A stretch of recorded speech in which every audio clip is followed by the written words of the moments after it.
Stugatz here. Whether you're into podcasts about ghastly crimes or hip-hop rhymes, there's always something new to discover on Spotify. With a mix of originals and many of the world's most popular shows, listening to podcasts on Spotify is easy. Just open the app, tap Browse, and dive into their growing library. Subscribe to your favorites, including our entire archive, so you'll never miss a show. You can also download podcasts for those moments when you're up in the air or going underground. Podcasts on Spotify are streaming right now. Go check them out today.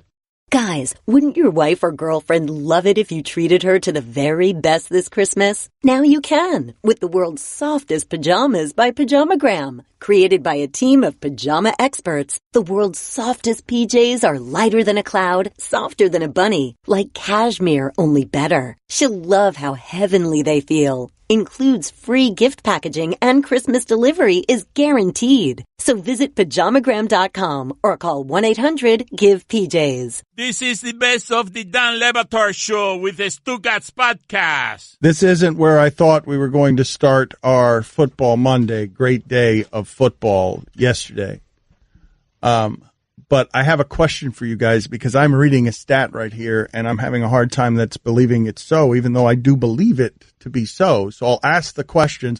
Let's just do stat of the day and we'll fact check our stat when, after I'm done revealing it, because I totally believe this stat and I don't believe this stat, because I feel like my memory is failing me on something. So it's a stat of the day that we're not certain is a real stat? I'm pretty sure it's correct, but let's check it out. One of the reasons I'm questioning it is because it comes from @EvilAndyDalton. Oh. And I haven't had time to sort of like check my sources on that. I think that needs vetting. Yeah. Yes. Well, let me explain to you very clearly. I don't think it needs vetting, and pretty sure is always good enough for me. Okay. All right. Well, okay. Very good. So not exactly a journalistic principle we could all live by, but let's just play the short stat of the day intro so that we can gather ourselves real quick. Start of the day, start of the day, it is the start of the day. Start of the day, start of the day, it is the start of the day. Start of the day, start of the day, it is the start of the day. Start of the day, start of the day, it is the start of the day.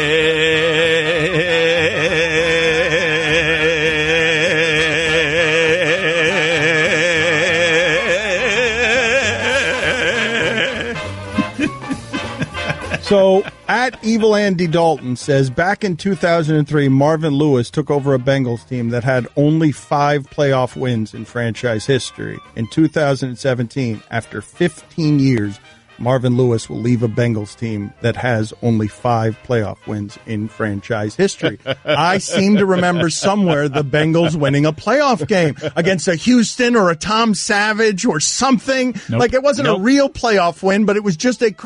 Marv Lewis has survived for 15 years in Cincinnati without a playoff win. And lost those games to Yates. So he was losing those games to Yates. Those were the games that Bill O'Brien was winning. Like those are the games that are the Bill O'Brien equivalent. The Bill Kubiak. Right, whoever. That is amazing. How does that even happen? He's 0-7 in the postseason, but just getting to the playoffs was enough for Cincinnati. Evidently, but Cincinnati, man, raise your standards. The NFL stat of the day is brought to you by KFC. Get your family the gift of a $20 fill-up from KFC. You put it on the table instead of under the tree, but they'll still love it. KFC, it's finger-licking good. All right, so I think the most interesting story from a most interesting football weekend, and we'll get into the Steelers-Patriots game because that was amazing for a million different reasons, not the least of which was, like, we are now in 2017 at the height of technology. I mean, we're measuring things with an index card and chains in a multi-billion-dollar sport and things that have always been a catch throughout the history and time. Like, that was a touchdown catch the Steelers had at any time that any of us have been watching football at any level. Yeah. That is a touchdown catch. And the idea that technology and Blandino and Pereira and these letter of the rule guys don't offer you that judges, the reason we have judges, we have laws, and the reason we have judges is because we have judges to interpret the laws a monkey could interpret.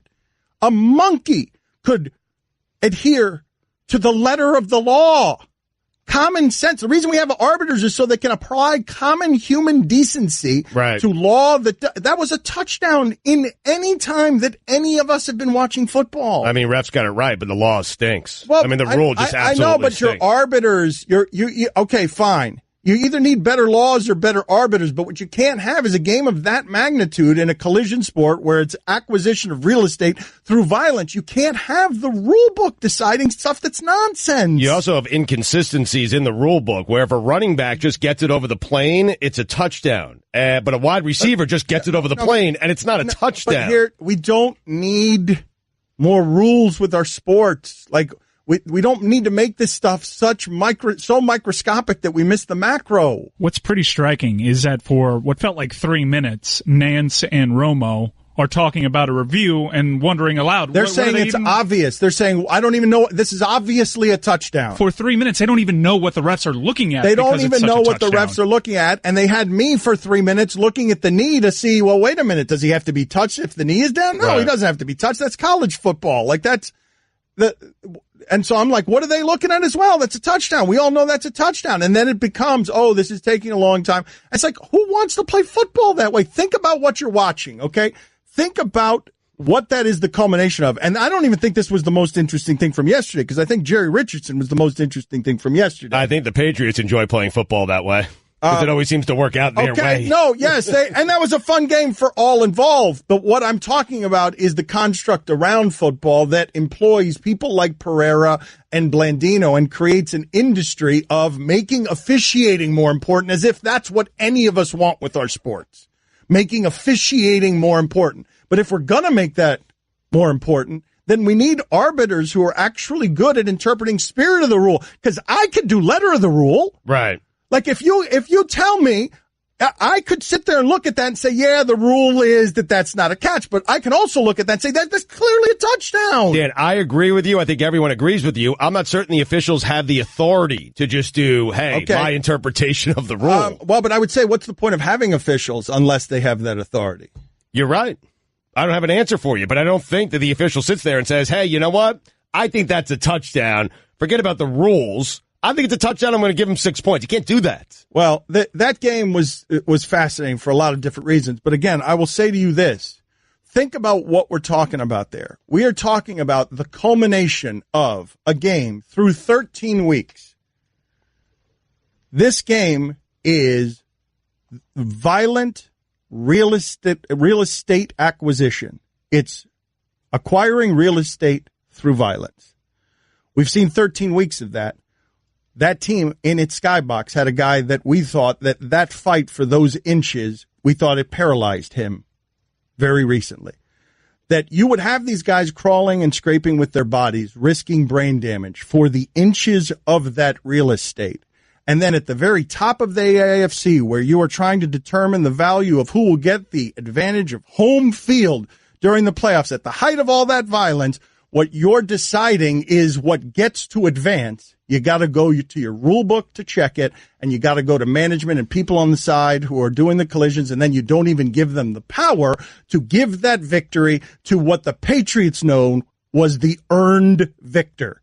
Because the Patriots would look at that and say, if we made that catch, we would know that that's a touchdown, clearly a touchdown. And that's what I'm saying. Like, it's really deeply unfair to the the people involved with this, that's what we've done to sports. Because you know what we've done to sports? We've gotten the technology to such a place that we've turned these important officials into all these golf narcs that we don't like. That looked like a touchdown until we started inspecting the rules. It looked like a touchdown to everybody in the world who has ever watched football. Right. I don't know, man. I hear you. I don't know if I just want to leave it to the interpretation of a 67-year-old man. I just don't. And that's fair. It's going to work against my team one day, and I'm going to be very upset. I know, but what I'm telling you is this stuff is so arbitrary that later that night in a different game that Dallas needed, you left it to the judgment of another 67-year-old man with an index card measuring with chains to see if that real estate acquisition was 1 inch more or 1 inch less. So you're trusting the judgment of the 67-year-old person sometimes, right, to decide games. So let them decide the games. Let them decide the games in the way that's most obviously fair. Now he's saying that was a reaffirmation of what the guys up in the booth had already told him. He said he just used that card to reaffirm what it is that they told him. You understand what I'm it's saying? Fun, Dan, it was a laugh out loud funny. He was laughing at it. They're measuring with the index card's not ridiculous. Any more ridiculous, the fact that we're measuring with a chain gang in 2017, when like I could be sitting on the moon drinking a beverage watching this game because of the technology, and this multi-billion-dollar industry still has things being decided when they in tennis can do it with radars from the sky. I could watch that game soon from Mars in the comfort of my own living room. With technology, I will be able to summon a servant with an app that brings him or her to me, and I got a 67-year-old guy down there with an index card and a couple of buddies who are carrying a chain around trying to measure for the deciding victor when people are risking paralysis and brain damage? All right. Enjoy your Sunday. Don Le Batard. Bouquet of gardenias. Hashtag hot hashtag erotica. Stugats. Dimitri, what is bouquet gardenia? I collect the heart, and then I log out, right? Off the Kurt Rambis' account. This is the Don Le Batard Show with the Stugats on ESPN Radio. Download from the James Brown account, Dimitri.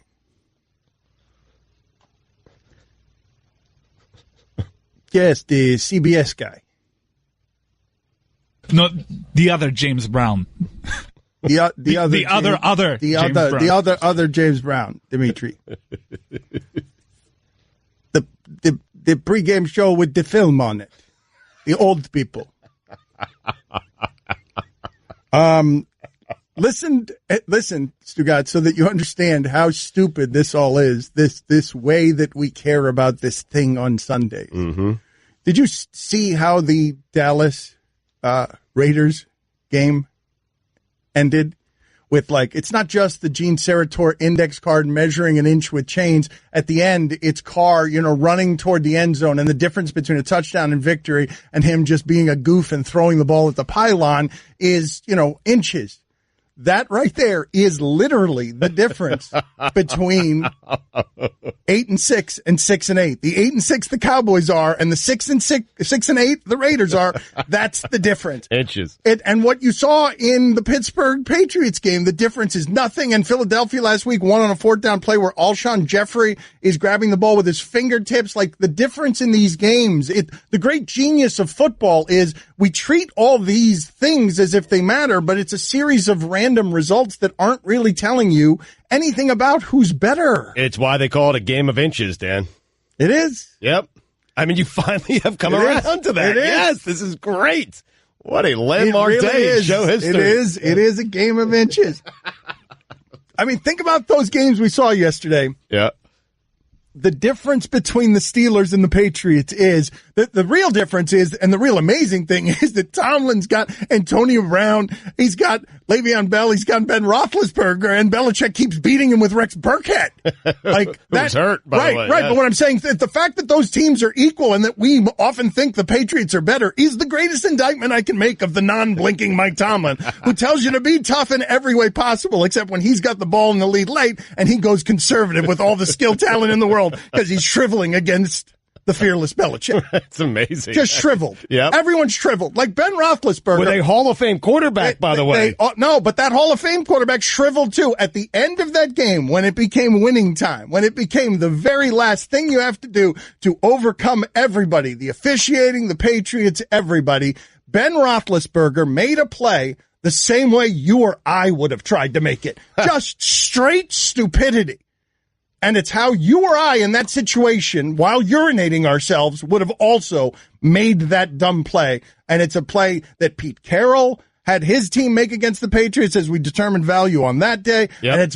And it's very rarely something that happens against the Patriots when at the very end of the game, it happened to the Falcons last year where at the end of the game, because they've been in that situation so many times, because Brady has thrown 300 passes against the Steelers without an interception before yesterday, and because he's now got, do you know what the number of his game-winning drives are? Do you know what the number is? 54, 50. 51. Man. Like Romo was looking at that number and was like, is that right? Is that number can't be right. Right. And Romo had plenty of those. I think he's just behind Peyton Manning, who couldn't win the big game, by the way.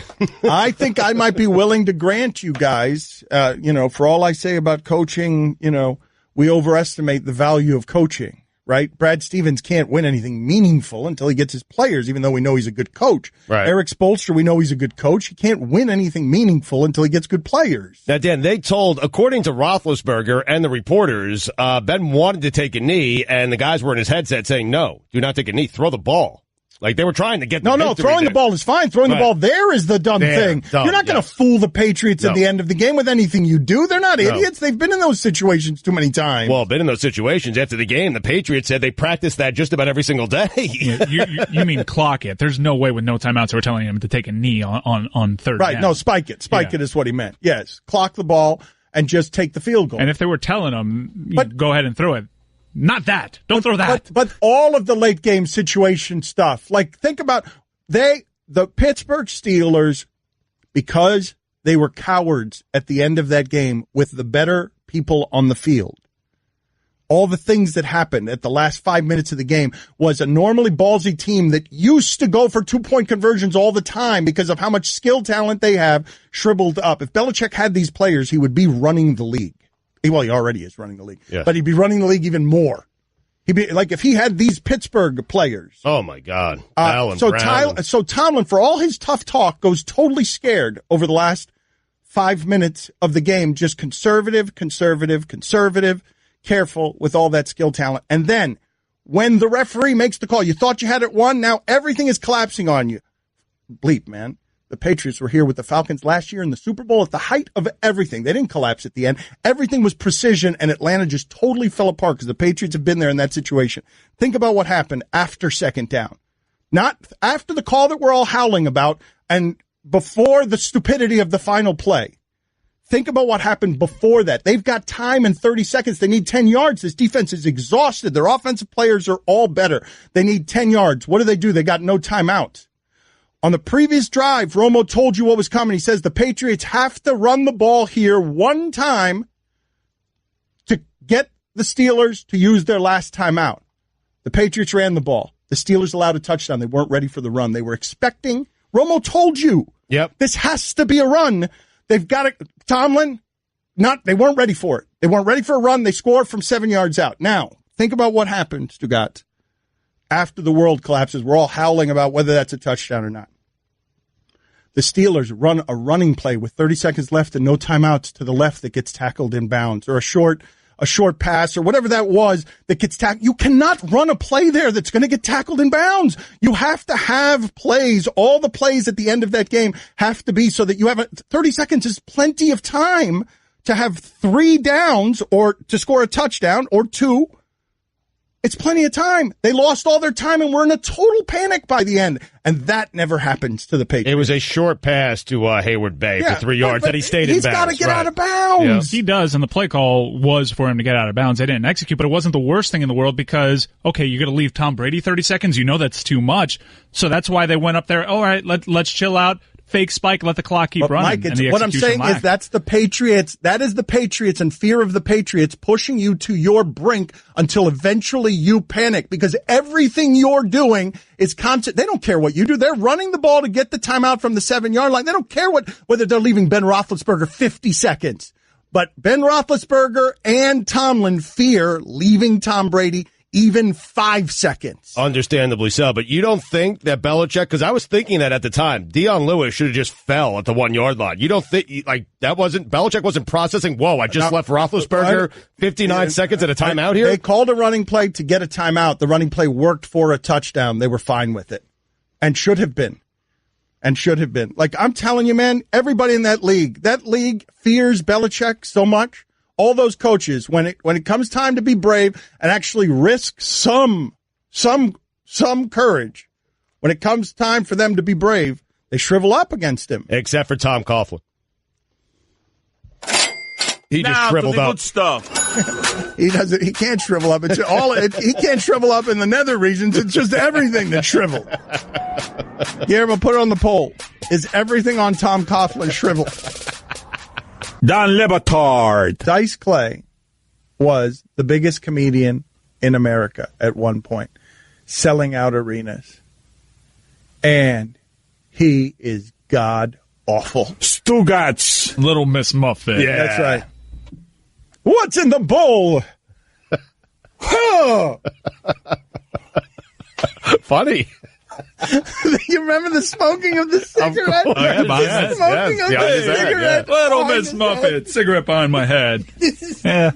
It doesn't age well. This is the Dan Le Batard Show with the Stugats on ESPN Radio. ESPN Radio is presented by Progressive Insurance. Guests on the Dan Le Batard Show appear via the Shell Pennzoil Performance Line. Get instant gold status at Shell. Join the Fuel Rewards program now at fuelrewards.com/gold. Here's your SportsCenter update. Currently embroiled in several cases of sexual harassment and the use of a racial slur, Jerry Richardson announced that he would be selling the Carolina Panthers. Isaiah Thomas will not return to the Cavaliers before Christmas. Did you just stumble and get scared because the phrase racial slur was on a piece of paper? It's not so easy. You didn't nail it there. It is not so easy. It's a tough 2 words for me to string together. I slurred through it, is what I did. I can't believe you slurred racial slur. I did. Well, I can believe it, and you should believe it. I mean, you actually made a racial slur in slurring Right. racial You slur. slurred racially. yes, a racial slur. Let's get it on the poll. Let's get it on the scroll. Slow down. Let's get it on the scroll. Stugats embroiled in racial slur controversy on ESPN Radio. In case you missed it, Isaiah Thomas will not return to the Cavaliers before Christmas. And finally, a new report from the New York Times reveals that the government dedicated millions of dollars to a secret program exploring the possible existence of UFOs. The Advanced Aerospace Threat Identification Program was started in 2007 at the request of then Senate Majority Harry Reid of Nevada and run by a military intelligence official, Luis Elizondo, out of the Pentagon. The government ceased funding the program in 2012, according to the Times, but it remains operational as of today. Elizondo resigned this past October in protest of what he characterized as excessive secrecy and internal opposition. Following his resignation, Elizondo joined Blink-182's Tom DeLonge. Here we go. At the To the Stars Academy of Arts and Science. Here we go. For all the latest headlines and information, tune to the SportsCenter on ESPN Radio all throughout the day. That is tremendous. Yeah, it's a great story. So we've got a lot to get to here in football, and I don't know where to start. I feel like it's a little too late to be asking this question because we done started. But I don't know where to begin on Jerry Richardson. First of all, that entire situation up there, Cam Newton, the way that his press conference struck me as odd and nice, actually, but just sort of naive. Right. It was nice. It was actually very nice to see Cam Newton up there as Jerry Richardson is embroiled in controversy that would force him to sell his team because there are reports of just, deviant sexual behavior that we're finding more and more is endemic to rich, powerful people. And so Cam Newton is asked about it after the game, and he was talking. This was the part that surprised me with this. I can really talk to Jerry Richardson like I can't talk to many people. I'm sitting there I'm like, Cam Newton sees Jerry Richardson as a father figure. And he said it himself. He said, and Cam Newton sees Jerry Richardson as a father figure because they have so much in common. And I'm looking at that, and I'm not even doing book by its cover stuff. I'm like trying to figure out, what do you guys have in common? And with legitimate curiosity, what's the connection there? Right.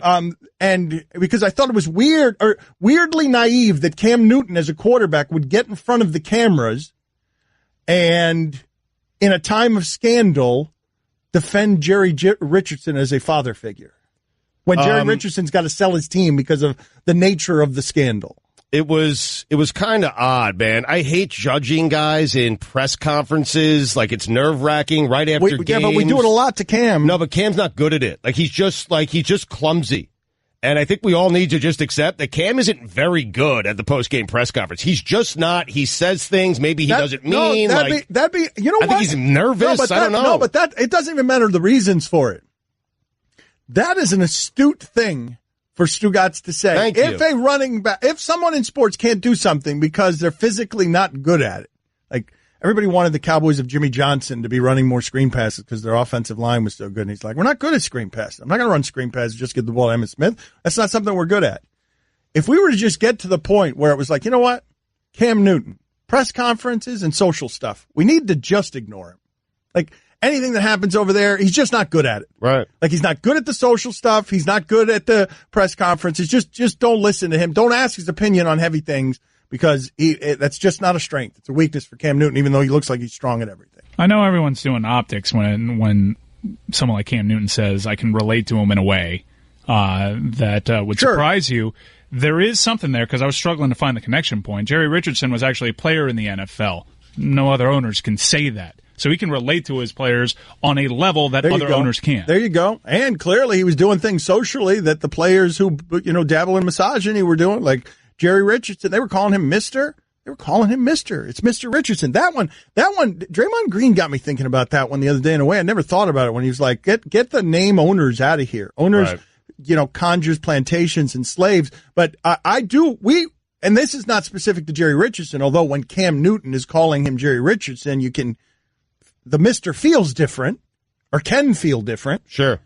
But we do this with rich people all the time. Why do we do that? Why do we afford the rich people all the time the Mr.? The owners are referred to all the time as Mr., as if they're better than us. Are we referring to Jerry Jones as Mr. Jones, I guess? No, in his workplace, I'm sure he is. I'm saying that all of that stuff lopsides people, and next thing you know, they feel like they can tell women how to wear jeans and that, I want to shave your legs. Like, that's how it happens. Like, if everyone around you, if you're lord of your surroundings, you are the benefactor, you are giving money to all, you are your own economy, Jerry Richardson, and everyone around you, even bleeping Cam Newton, refers to you as the illustrious Mr. Jerry Richardson. Yes, Mr. Richardson. Not even Jerry. Yes, he's saying he's a father figure. I don't refer to my dad as father. I don't refer to him as Mr. He says he's a father figure, Mr. Richardson. Why do we do that one? I don't know.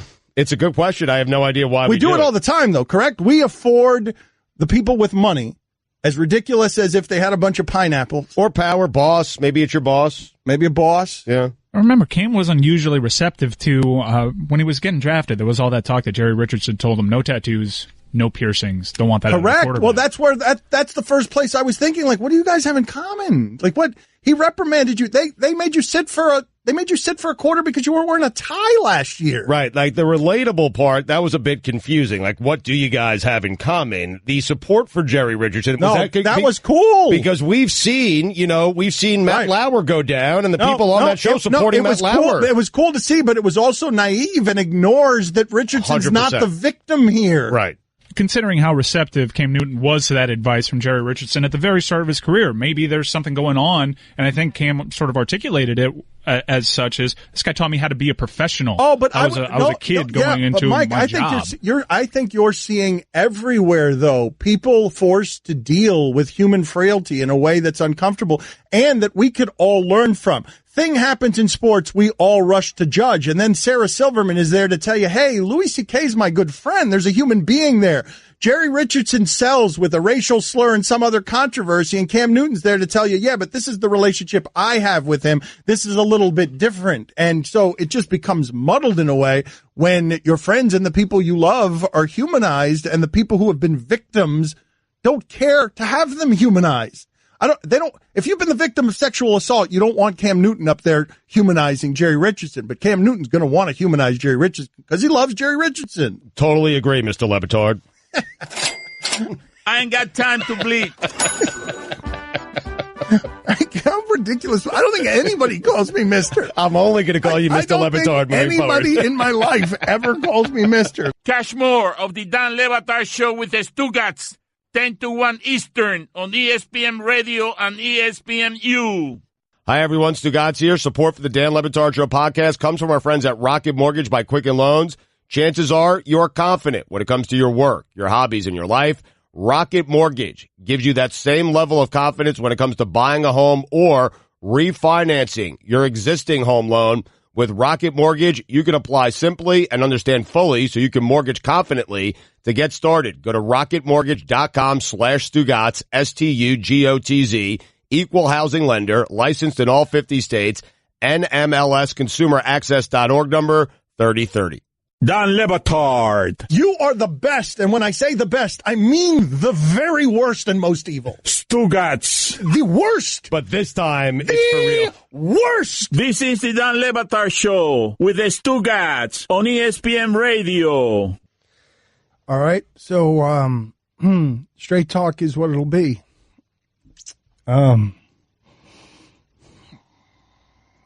The president of ESPN has resigned, and sent out a statement. And I'm sorry. I just want to know that he's okay.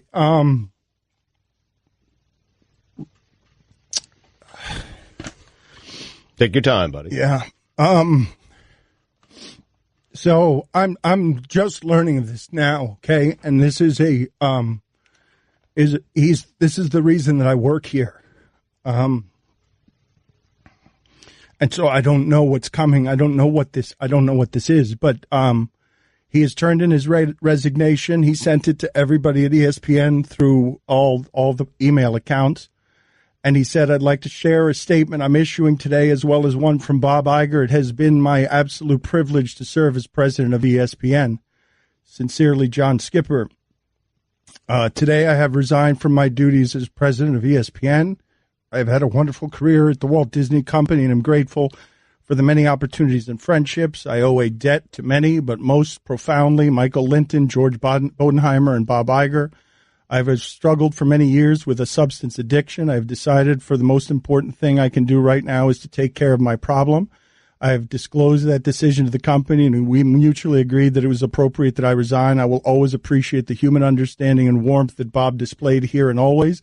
I come to this public disclosure with embarrassment, trepidation, and a feeling of having let others I care about down as I deal with this issue and what it means to me and my family. I ask for appropriate privacy and a little understanding. To my colleagues at ESPN, it has been a privilege. I take great pride in your accomplishment and have complete confidence in your collective ability to continue ESPN success. Now,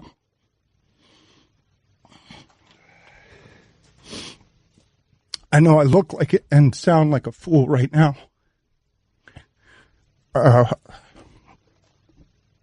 But I want you to understand something, and I don't know what's coming. Like, I don't know if this is, I haven't talked to him, so I don't know how he's doing. And I care about him, but just so that you understand, this person has created everything that exists here at ESPN for us. And he did it because of how he cares about, minorities and their causes. And so every success that we've had, I didn't want to work for ESPN. I wanted to work for this man, okay?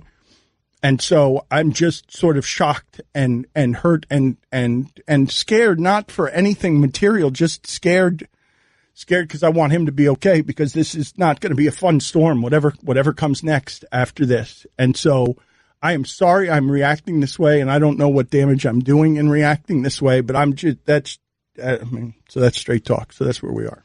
All right, that is Straight Talk. It is brought to you by Straight Talk Wireless, nationwide coverage on America's largest and most perhaps dependable we could have done that better. network. Admittedly, perhaps we could have done that better. Let it breathe just a little bit. What am I supposed to do but there? it can't all be content. It can't all be content. My vulnerabilities, they're out in front of you. You can't be trusted with them. They can't be sponsored.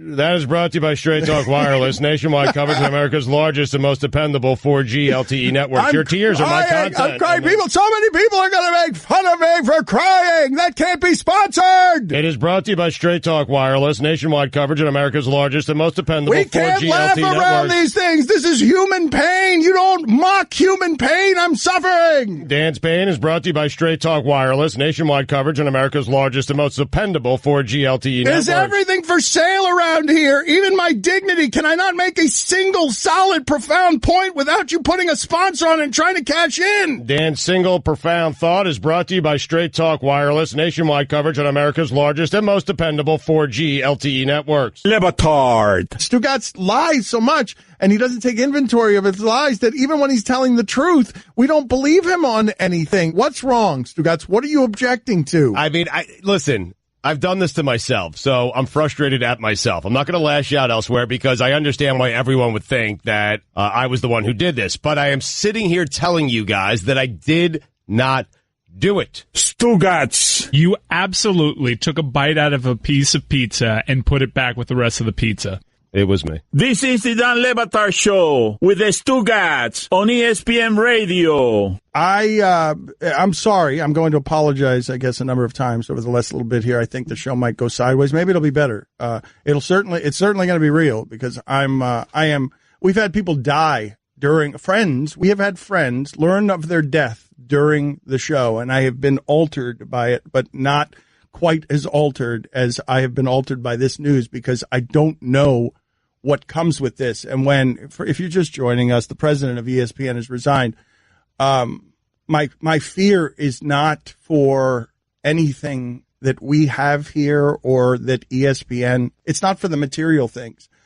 My only fear is that if we've gotten to the point where the president of the company feels the need to resign over substance abuse, and if my friend feels the need to say I am embarrassed and I feel like I have let people down, if he says that, I don't know what comes next for him. I don't know what's out there beyond this, and that's all I care. Like, it's really all I care about, and I know I'm going to get crucified. Like, I know I'm going to get crucified for allowing you access to this kind of hurt.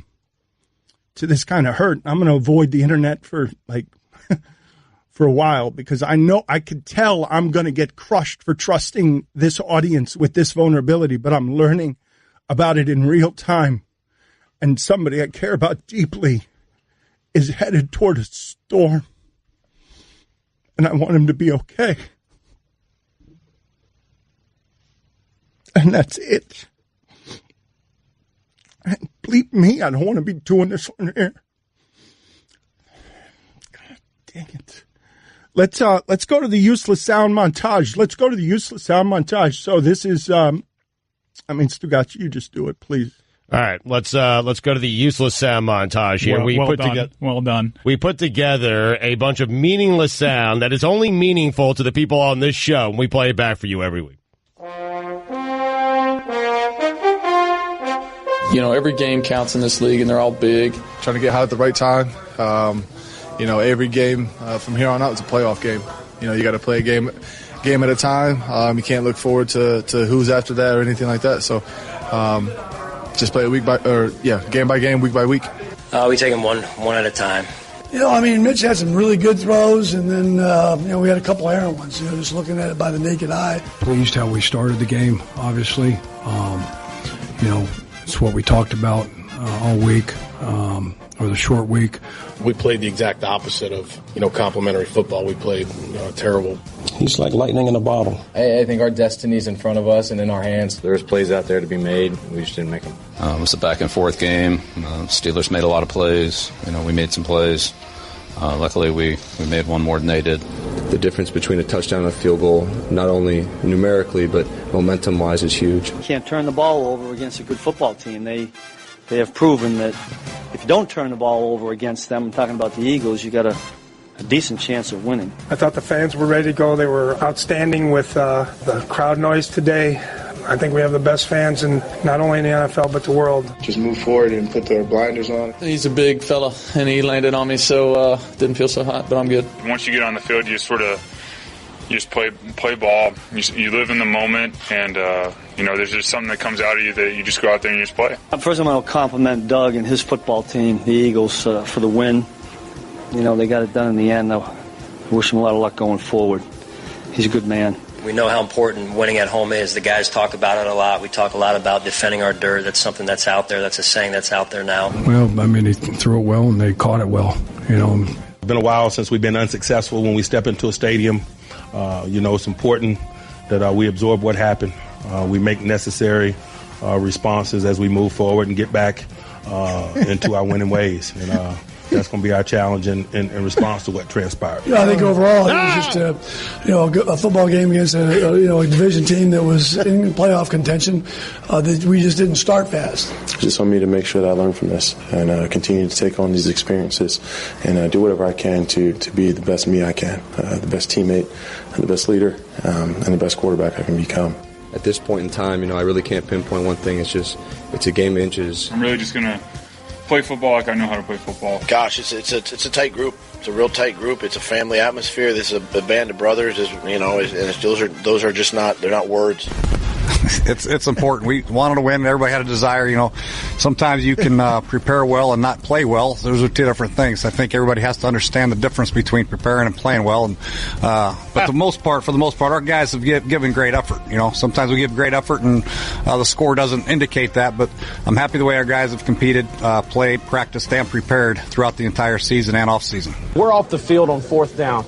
And to have a penalty there, that's dumb football, no matter what happened or what the penalty was. I don't care if they talk ugly about your mother. The Patriots more often will allow you to lose games and allow them to win it. It's not like they're doing something to really win it. You're doing something more so to lose it. That's been their MO for years. Proud of the way the team played and competed all day. Yep, everything. From the opening kickoff to the final gun. It's going to be hard to convert like 3rd and 23. If you guys have a play for 3rd and 23, I'd love to have you draw it up and mail it to Redskins Park because we don't have many. Injuries, started to mount. We don't make any excuses, but you lose Bostic, then you lose George, and I just think we did what we're supposed to do. Really, nothing more than that. Everybody wants to win, but not everybody's willing to prepare. These guys are willing to prepare. These guys are willing to get ready and pay the cost Monday to Saturday. He's a puppy. When you saw it live, or even after the first free play, do you think there was any way that he'd actually come down with that inbounds? I guess it pays to have little cheeks. I'm going to send Kirk Cousins some of my finest 3rd and 23 plays. I'm going to mail them to Redskins Park, wherever it is. I'm going to mail him some 3rd and 23 plays. I want to be as transparent as possible. Our show likes to be transparent. So I heard about half of the useless sound. I'm disoriented and I'm not totally here. But for some reason, Guillermo was dancing through useless sound, and I was having sort of a hard time absorbing the funny. And the way Mike was behaving like, what is that John Travolta gif? GIF? It's from Pulp Fiction, where he's waiting for Marcellus Wallace's wife, and he's just holding a code, and he doesn't really know where to go. He's just looking around. Right. He has something and he's all on heroin, right? He's all on heroin. He doesn't know what to do. He's just looking around, confused, bent over, trying to do something, but useless. So, because I want to tell the audience what's happening here in the name of total transparency. Okay, please do, because I know where you're going. Well, just to see if we can do the show around this, because I've made a fool of myself for a segment and a half here. Like I'm just deeply embarrassed. Okay, you shouldn't be. Well, whatever. It doesn't matter. You're getting okay. That's fine. That part doesn't matter. That I'm deeply embarrassed. Okay. But for those of you just joining us, the president of ESPN has resigned, and he has cited substance abuse issues, and so I'm just learning of this via email, and I'm a little bit stunned, and so I'm out of sorts. But so they're trying to keep the show afloat. This isn't the nature of the show we do, where I'm just drifting lost. That's Stugatz's job. Yep. Like, I'm drifting lost, not paying attention. Like, that's what we have Stugatz for. Mm-hmm. And Mike is also usually very competent, being able to take care of whatever I spilled behind me janitorially with, holding on to the coat. He can, and the shipping container helps support that. And whenever I don't hear, he hears. Right. And so what's happening around here is, I'd like to know in the middle of that. First of all, I'm going to reveal something that Mike said. This might be the funniest thing. I've never done what I did this morning, which is before I didn't know anything about any of this. I walk in this morning and I say, I just want from here on out, from wherever it is that we go, I want to eliminate fear from our workplace environment. I want to have nothing but fun. I want everybody to do this week of shows as relaxed as they've ever been about anything. And then this happens. Right. That's exactly right. That's exactly the right response, to laugh in my face. That is exactly the correct response for all. Braying laughter in my face is exactly the correct response. How we doing? Yeah. Well, so Guillermo seemed fine during that segment. I drifted off wondering, what am I supposed to do? Am I supposed to call somebody? Who? I've never lived with more fear, but then I heard John Fox's voice, and it brought me back. Happy. Yeah, it brought me back. And it made you happy. Yeah. Well, here's the thing, right? And so I'm scared, and I'm scared for a number of different reasons, but one of the reasons I'm scared primarily is, my friend, it's a real human, it's my friend stuff, but then compounded by, bleep, I just made a fool of myself on the radio and trusted a whole bunch of people who cannot be trusted with I just gave them all the ammunition in the world because the internet's forever. And in the middle of that, Guillermo is dancing, and he is dancing to the Useless Sound montage. And is it because I told you when I walked in here that I wanted you guys to be maximum relaxed? Well, I don't even like dancing. I hate dancing. It's embarrassing to me. But I figure if there's someone dancing, the camera will get that over someone not reacting whatsoever. Oh, that's so kind of you. Yeah. That's kind of you. Yeah. So you were putting the cameras over to you dancing so the cameras wouldn't take my tears, turn it into content, and then Stugotz would turn around and clearly sponsor my tears. My tears are always sponsored. My vulnerability is all sponsored. Yeah, brought to you by Straight Talk Wireless, nationwide coverage on America's largest and most dependable 4G LTE networks. So you were dancing just to, you were, it's like you were providing cover for me. I actually asked, I wish we had sparklers so I could just light sparklers and keep distracting over here while you were crying in the other room. We work on the South Beach Club, essentially. We can bring bottle service up here, and we can make it more festive. Okay. I was Amazon priming a piñata. I don't know what to do. There isn't a handbook for this, and I feel like John Travolta. Oh, no, there is. It's John Fox's voice. I mean, it is medicine. Jay, I got to be honest, though. Jay Gruden was a little medicine in there, too, when I heard his voice sounding a little bit confused, sort of explaining the pearls of Jay Gruden wisdom. I caught those at the end. He always seems to be confused. Yes, his public comments are all confused. Guillermo, because I didn't hear most of it, what were the highlights of the Useless Sound montage? This is a good one not to hear. Oh, wasn't that good? The highlights are always John Fox. What were the highlights? But what was John Fox, like, if you had to pick one sound to replay, which one would you go to? Because usually I handle this stuff. I will find what the funny thing is and lead the conversation, but I'm distracted because this is a vulnerable time. I like the interim coach for the Giants, Steve Spagnuolo, or whatever his name is. Yeah, Spagnuolo. I hope he comes around again, just because he seems lost, completely lost. He keeps praising the Eagles for some reason. Yeah, he always comes around again. He'll be back at some point. He'll be back. Yeah, Spagnuolo's going to be an interim coach as a mummy.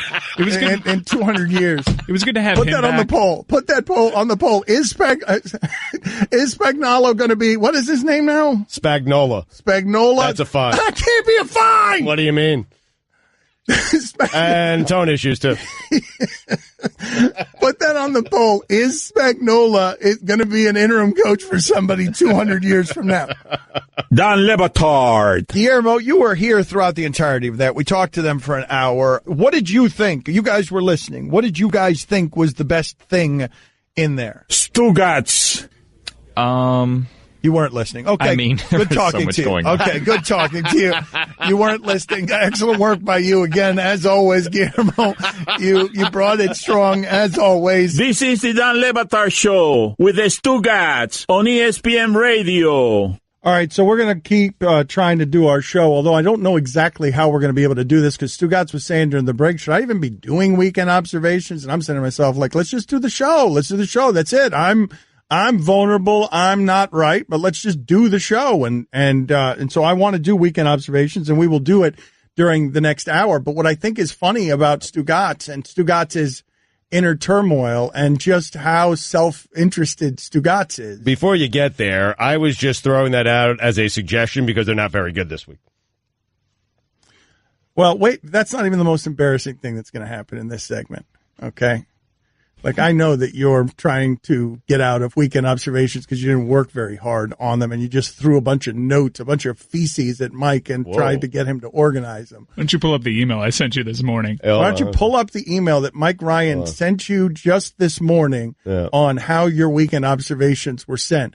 I don't want my level of conflict here. Do you realize that I've ended up in the same situation Cam Newton was in somehow, where I'm sitting here? Cam Newton is defending. Oh, yeah. Yes, defending. You did a better job than Cam did. I don't feel like I have. I feel like I've done a worse one. I feel like I've done a worse one. No, you done a tremendous job. Because Stugotz, in this climate, you have to be very careful who you trust with vulnerabilities. You've done a great job, Mr. Le Batard. So we're going to get to weekend observations, but this is actually what happened. And I'm not kidding you when I tell you that these are back-to-back sentences inside the Stugats, and he doesn't take inventory of what the feelings are. He doesn't see it as plainly, transparently as anyone else in the world does, but this is how it actually happened. Mike, these are 2 back-to-back sentences from Stugats during the break, and then there's a third sentence that I'm going to come over the top on, and you're going to be like, I can't believe that this is how cutthroat he is. Let me think back for a second. I know the third. You just said, we were just talking about John Skipper, who just resigned as president of the company, and you just kept saying, repeating over and over again, I feel awful for him. I feel awful for him. And so I'm sort of sinking into my stuff and I'm listening to him. I feel awful for him. And then the next thought I hear, I have a great friend who would be a great replacement as president of ESPN. It was the next thought. And then the next thing that came after that is, do you think I could ever be ESPN president? Right. I mean, maybe they're going to my friend if I turn down the job, right? Like, that's how it happened. Like, there's an opening. But first, it's like, I feel so bad for him.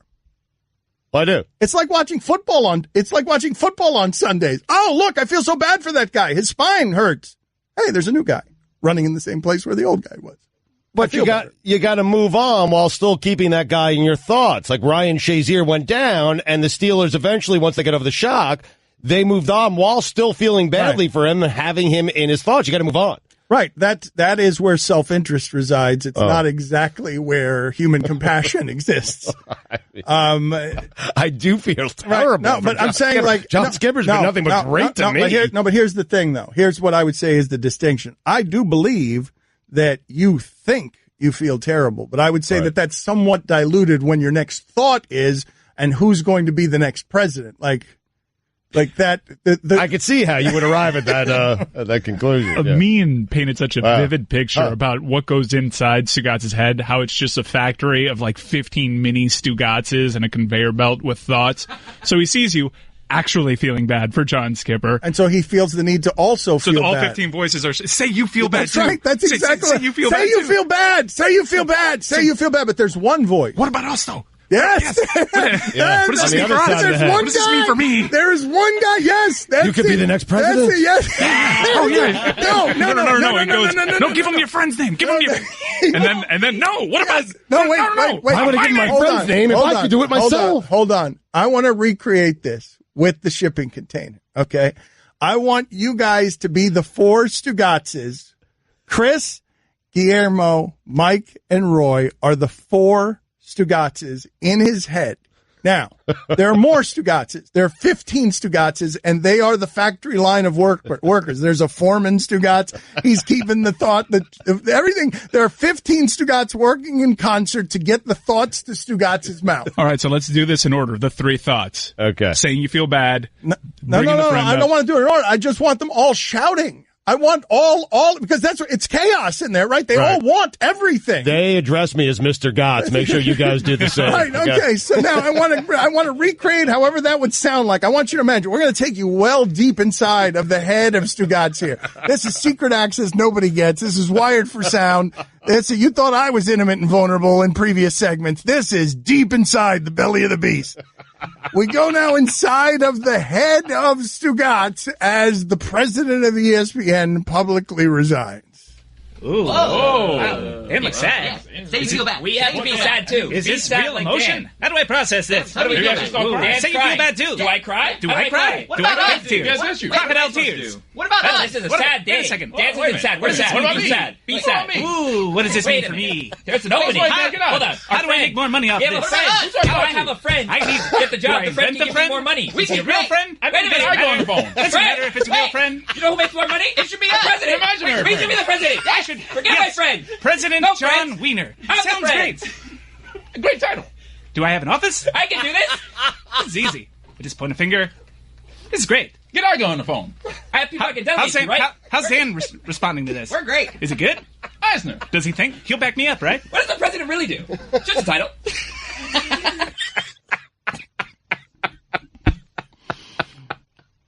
Quick, mention more money. Strike while the iron's hot.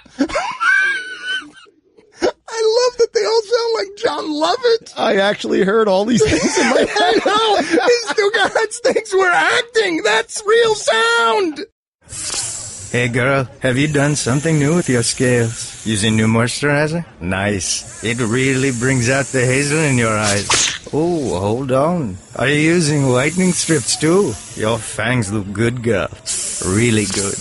A really charming snake charmer? Surprising. What's not surprising? How much you could save by switching to Geico. Wait, what? Have you been doing Pilates too? Geico. 15 minutes could save you 15% or more. Don Lebatard. All right, hold on a second. We've got 1 minute left in the segment. Can we have everyone, including Roy? Roy, do you do a fake Stugotz? Yeah, buddy, I actually do. All right, let's all of us at the same time. It's going to be being John Malkovich for 1 minute.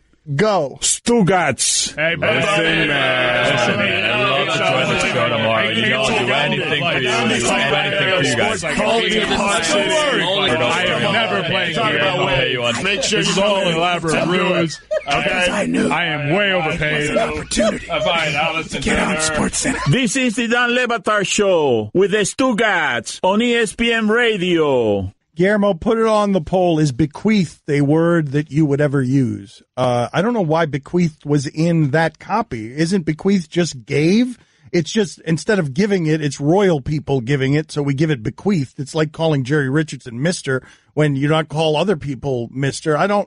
The royalty gave you something. Well, the coins have been collected by a former truck driver over 30 years of travels and bequeathed to his family. Okay, so it's not even royalty? Why is there a bequeathed there? I guess it works as bequeathed if it's in a will, if it's left by somebody posthumously. Oh, is that what it is? Is bequeathed? So bequeathed isn't just a synonym for giving? It's giving after you've died posthumously, yes. I believe it's a legal term. Okay, very good. I did not know that.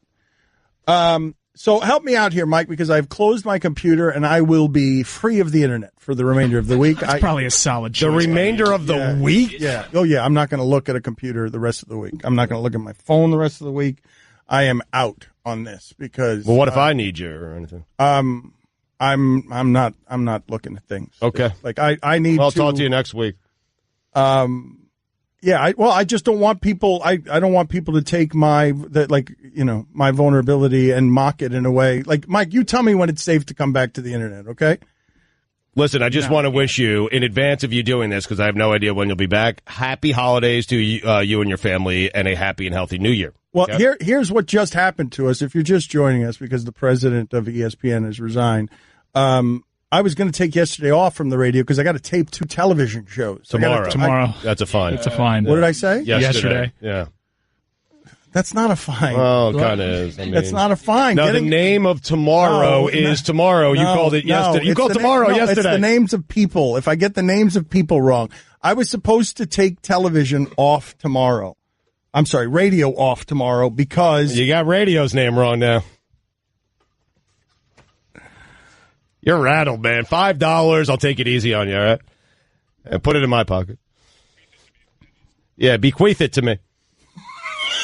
Yeah, bequeath it to me. There's Stugotz right there, and that's a subtle clue that joke might have been given to him when he said, yeah, bequeath it to me. Who was the yeah with? Was it with one of the little Stugotzes? Yes. Yeah, yes, you were saying yes to one of the little Stugotzes. He did. One of the little Stugotzes just yelled in the background. What did he yell? Bequeath! Say bequeath! Say bequeath. Right, and everybody. Right. Say bequeath. And they sent it up the conveyor belt, and I like to thank the little people in my head when they give me a good joke. So I say, it's like an acknowledgement. Yeah, thanks, whatever.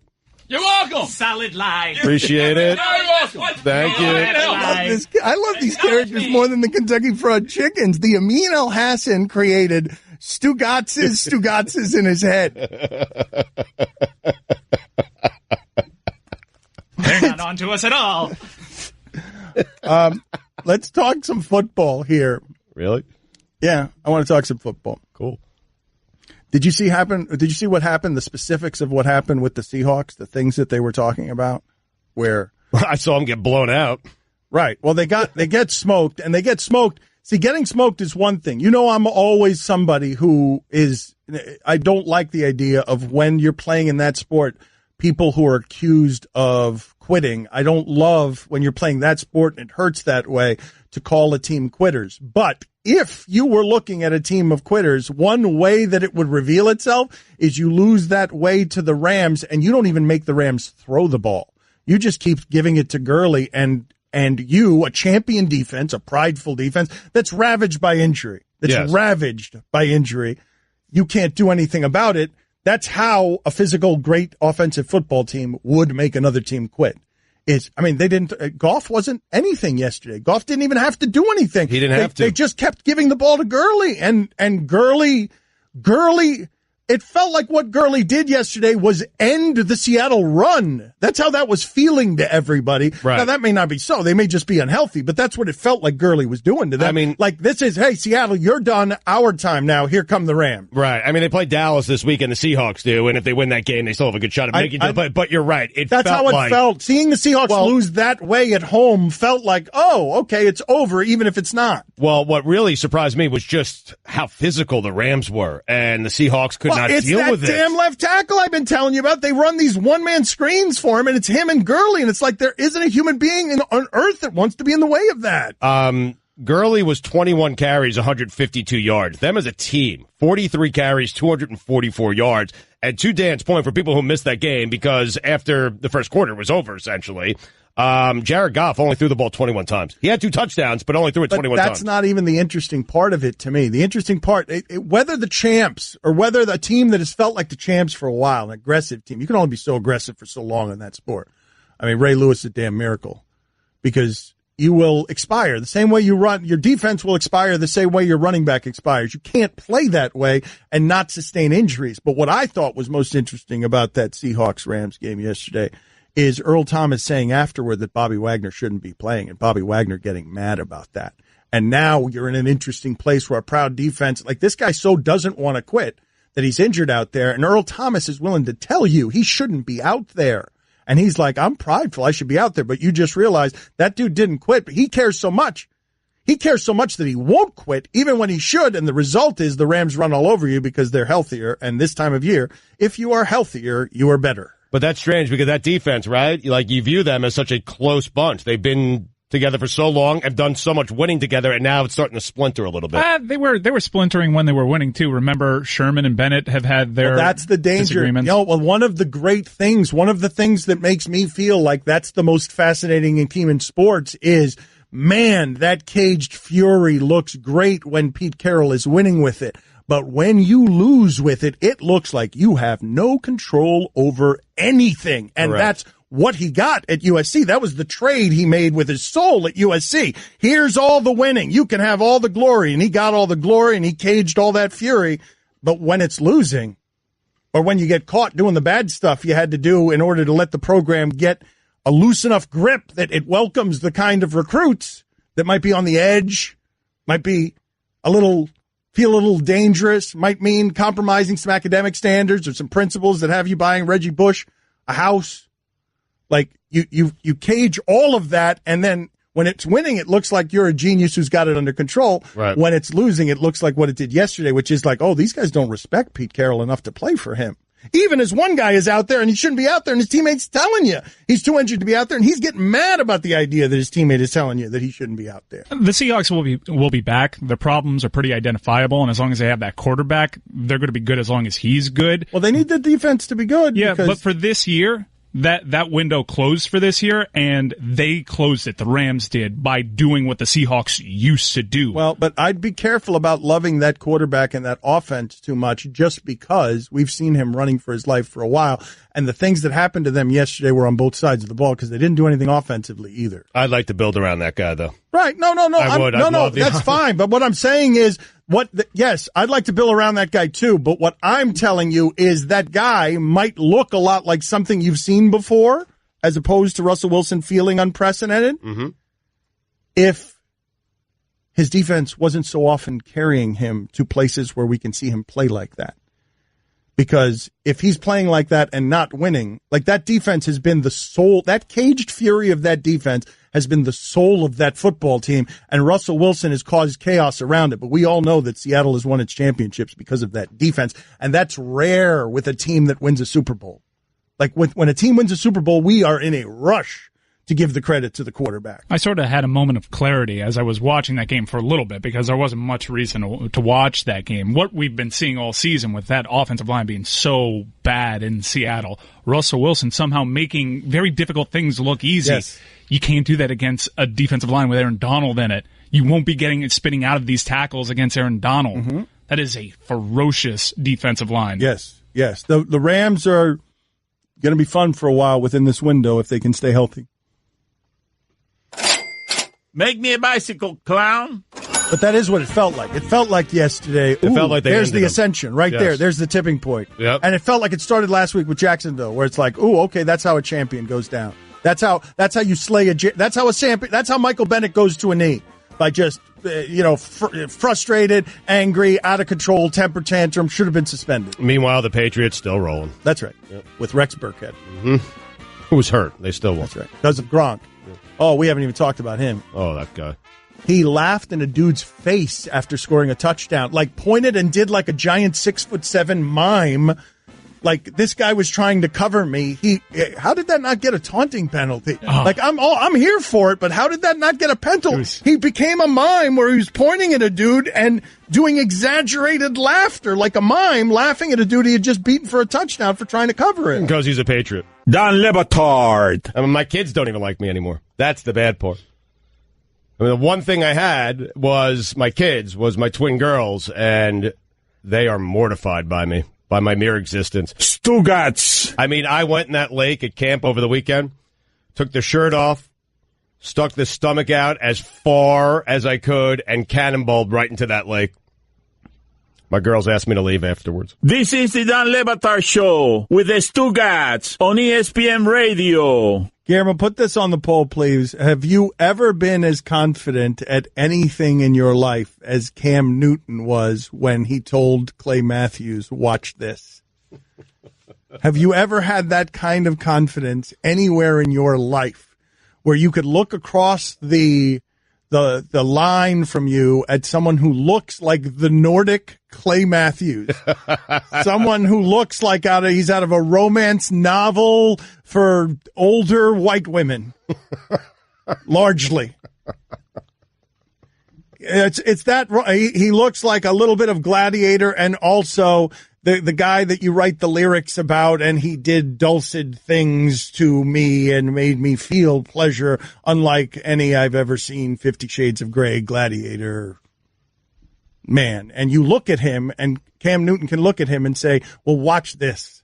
Right. Fabio. Yeah, the whole exchange, just to be that relaxed in that moment, playing quarterback in the NFL. In the NFL, everyone's trying to kill you, including this Viking who plays for the Packers. And he's telling you, I know what you're going to do here. I know that it's a wheel route. I've been studying you. I want to know if you've ever had confidence. I would love to have that. Where would you most like to have that confidence? How about that as a question? Where, if I gave you one place where I could give you that kind of confidence, where would it be? Would it be at your job? Would it be in the bedroom? Would it be dancing? Where would it be? Bedroom. Easy. Easy answer. I think an easy answer for many, many guys. Yeah. Bedroom is the first answer there? Yeah. I'm not terribly confident in the bedroom, man. Huh, okay. Do you think there's people walking around like, I really want to be a great dancer? Who would say dancing? Whatever. I was just giving examples so that there would be more than one. Whatever. I don't know. Singer. Whatever. Like, if I could just pour all of that confidence into one thing, what would be your choice? I find it funny that at 44 years old, Stugats, for some reason, would pour all that confidence into being a sex machine. Well, the confidence... Is anyone else shocked by that? I'm a little bit shocked by that and uncomfortable. There was a time when I was a sex machine, but the confidence has been zapped out of me slowly over 15 to 16 years of... I think it's time for the Kentucky Fried Chickens to make another of marriage. Hold on a second. Hold on. Yo, chicken time. Was a time when you were a sex machine. I don't want to get into it. Did you utter that? I'm going to go back in the cage. What were you trying to say?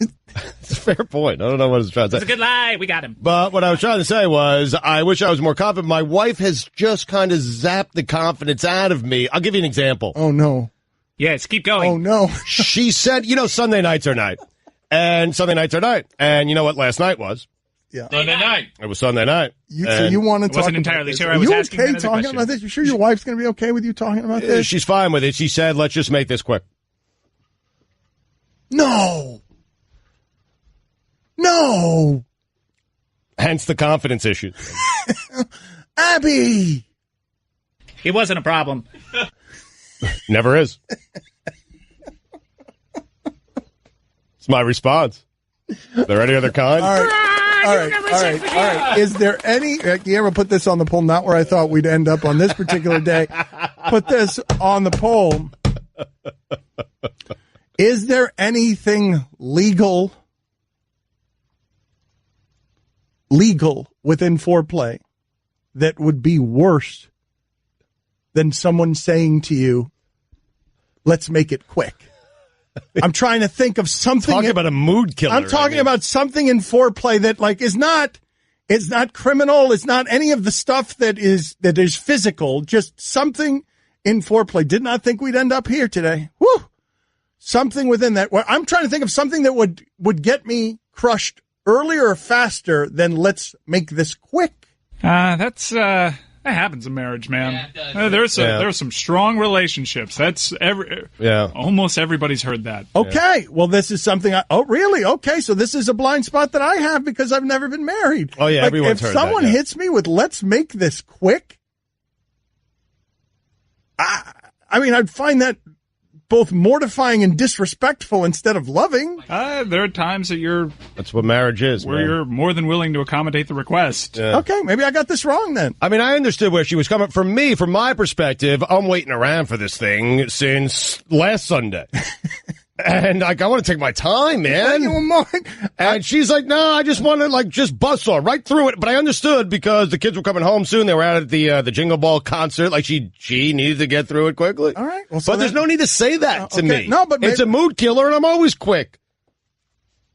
Anyway. We finally found use for that sounder. That was better, yeah. Don Le Batard. Let me be very, very clear. When it comes to commentary, talking about the game of basketball, I'm just talking about on television, the combination of content and personality and presentation. I'm not going to lie to y'all. I think I'm the best in America. I really do. Stugotz. He's the best, man. He is the best. He is great at television, great at radio, and I wish I had that kind of confidence about anything in my life other than my appetite. This is the Don Le Batard Show with the Stugotz on ESPN Radio. The show likes to be transparent. That does not mean that it does not lie. Stugotz lies all the time. Stugotz is a liar, but we are transparent about that. And so, transparently, we have been knocked off of our bearings here over the course of the last hour or so because the president of ESPN has resigned, and I don't know what's coming next for him. It's my primary concern, just what is coming next. What would lead the president of ESPN to have to resign over substance abuse issues? So that's the part that I'm worried about, and that we're discombobulated over. And so I'm going to need your help, Mike, because I was lost earlier in the show, and I don't know what's happening on the internet at my expense, but I'm sure the Clay Travises and the Barstools of the world, if they're not already dancing on the grave of John Skipper, will soon be headed my way to laugh at my tears for defending the man that I know against. I don't even know what's coming next, really. They haven't gotten to you yet. All right, they will. But what I'm telling you guys that I'm going to need help with, and the audience that seems to appreciate that particular transparency, is that I'm checking out on the internet for a week. I'm going to come in here and do the show. I'm going to come in here and do my job professionally, but I'm going to need everybody's help here in terms of sort of informing me, because I don't like how I reacted. I mean, I'm fine with how I reacted last segment or early in the show. It was honest. But I don't like what people are going to do with that, and I don't want to experience it. The internet is cruel, and I don't want to watch it. So, okay. With that in mind, let's get to Stugotz's weekend observations. And we've got Chris Sims here on the line. The top quarterback list, he's at 60. Landry Jones, a bad time for Chris Sims because Blake Bortles has been on fire lately. Jadeveon Clowney said yesterday he was asked about Bortles and just said he was trash. but the 59th best quarterback in America, according to Chris Sims, who has Blake Bortles at 70, is? Paxton Lynch, quarterback, Denver Broncos. Wow. Ooh, really? Wow, Paxton. Huh? Really? Yeah. Woo, blew your socks off with that one, didn't I? Yeah. Make the argument. Why? He's better than Blake Bortles. Why? Because Blake Bortles is trash? Well, I mean, I don't want to say he's trash. And listen, again, I said this, yes, that he was the 70th best quarterback, and I believe it. I wasn't saying this to be like a shock jock or anything. I work hard. I really evaluate, watch film all the time. And if Blake Bortles proves me wrong, then so be it, and good for him. And he could tell me to kiss his butt because he has been on fire, and we'll see where this is. But Paxton Lynch, again, I think if a lot of the quarterbacks in football, if you afforded them the luxury to be the quarterback of the Jacksonville Jaguars would be in the same situation they are now, or if not better. This is a quality football team. And, guys, I think this is the other thing I'm just going to throw in there. The context. You don't have to have one of the 5 best quarterbacks to win the Super Bowl. You know who the last rated quarterback in football was in 2015? Nope. Peyton Manning. He had Deshaun Kaiser numbers. 9 touchdowns, 17 interceptions. Yeah. Right. Yep, you're all over it. You're all over it. Yeah, they won the championship with him being terrible. The Broncos need merely subpar quarterback play, but they have Paxton Lynch. Well, I'm just saying that's what I'm looking at with Jacksonville. And if Blake Bortles continues to play the way he has the last few weeks, they're going to be really tough to beat, and they can win the Super Bowl. They might be able to win the Super Bowl even when he plays crappy. They are one of the greatest defenses I have ever seen, and they're going to be a pain in the butt for Brady, Roethlisberger. It doesn't matter who they face. All right, just quickly, though, if Cooper Rush, who is 62nd on your list, if he was their quarterback, are you telling us that they'd be 10-4? Everyone. He's saying they'd be a little bit better with everyone. Yes, they'd be a little bit better with everyone he's got ahead of Blake Bortles. Well, I'm saying they'd be no worse. That's what I'm saying. I'm saying they're going to be every bit right there. They're going to be 10-4, and yes, that those quarterbacks could hit wide open people going down the middle just the same as he has the last few weeks. All right, thank you. Bleacher Report is where you check him out, Chris. We will talk to you tomorrow. Thank you for signing a 70-day contract with us. Thank you. Peace out, guys. Be good. Right, check him out at Bleacher Report. We like him. Now, I don't know why don't we do this? I know that we have the weekend observations and they're sponsored, but how long are they going to be? Because you're not in the mood to do this. You aren't ready to do this. And it looks sloppy, what you've got going on over there. Do you want to do this? I'm fine doing them. All right, let's do it then. Let's do it. Let's go. I'm always good. All right. Okay. It is time for Stu Gats to share his game notes. No one in the media will tell you what happened better than my boy Stu.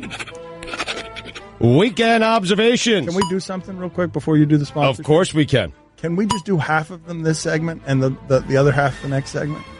We'll see. Okay. You tell me. No, you tell me. All right, let's see. We'll figure it out. You're Mr. Levitard. You tell me. Let's see how it's going. Let's see how it's going. Okay. Where were we?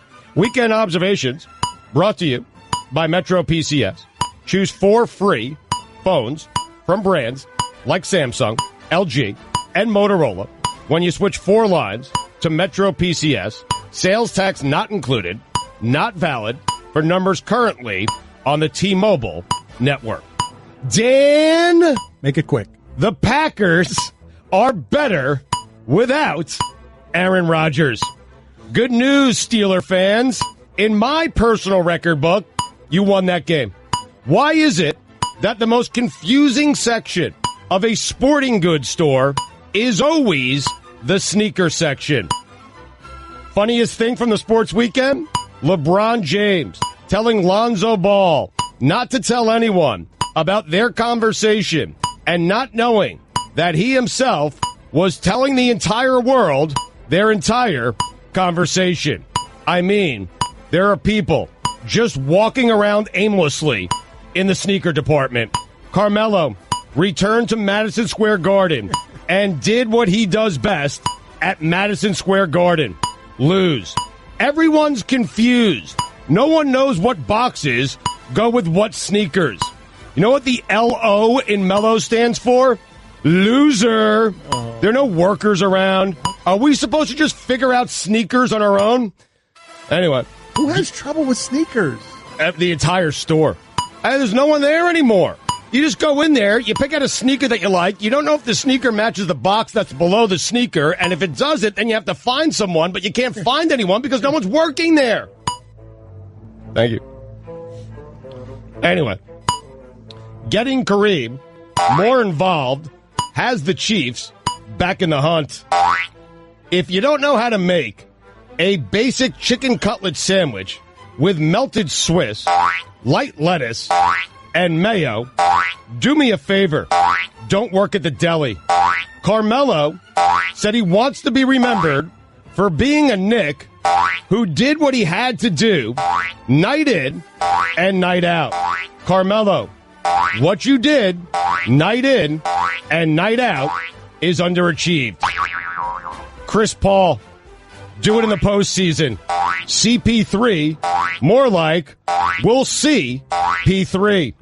College football, out of sight, out of mind. Stay with me, Dano. Sorry. Mike Carey would have called that a touchdown. The Braves got more for Matt Kemp than the Marlins got for Giancarlo Stanton. Nick, keeping the Eagles in the folds. Jay Cutler has made a number of awful passes throughout his career. None worse than his final pass against the Bills. That's what it looks like when Jay Cutler is cold and wants to go home. If that was the punctuation on Jay Cutler's career, then it was perfect. Marvin Lewis, more like Marv Out Lewis. Haven't confirmed yet, but hearing Geronimo Allison still hasn't made eye contact with Aaron Rodgers. Le'Veon Bell, best 2-yard run in the history of football. There appears to be no Foles in Nick's game.